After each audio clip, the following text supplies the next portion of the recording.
Hello, I'm Andy Walker with Digital Farm TV Rural News.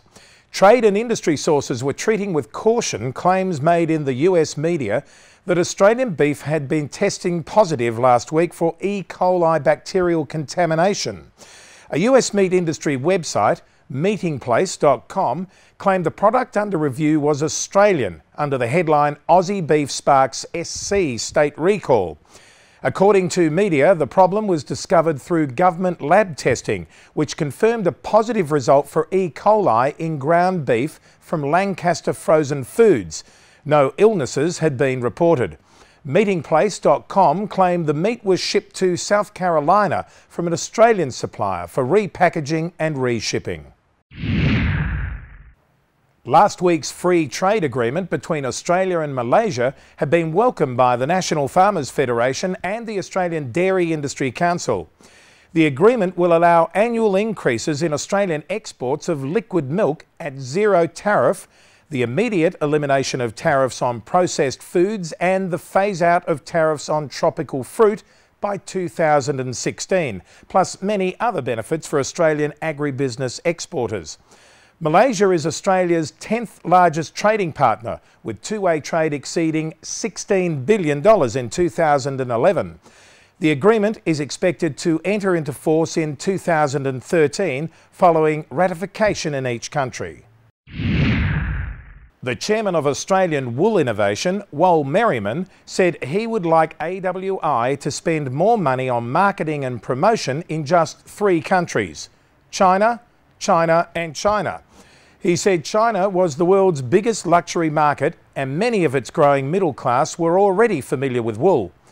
Mr. Merriman said despite the recent urbanisation of China, many city dwellers still had farming in their blood. He said a decision by growers to allow the AWI board the flexibility to spend more wool levy money on marketing than research and development had helped boost demand for high-quality merino woolen garments. The Tasmanian government's recent decision to ban cage eggs happened just after a European Union ban came into effect on January the 1st.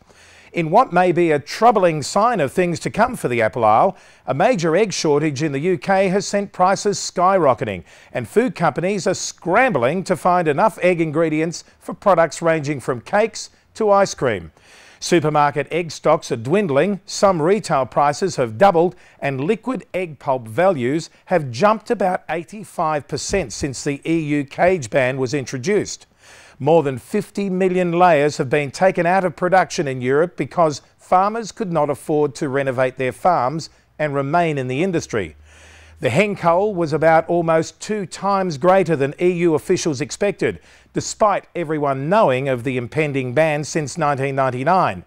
About 65% of the eggs Tasmanians currently buy are mostly from interstate caged hens.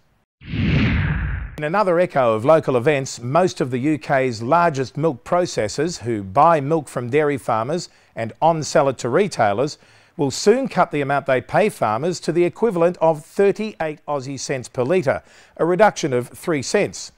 Prices are being pruned because there is an oversupply of liquid milk on the world market, estimated to be as high as 20%. Britain's 10,700 dairy farmers have warned that the new price is below the 40 to 45 cents a litre cost of production, and that the many producers could be forced out of business.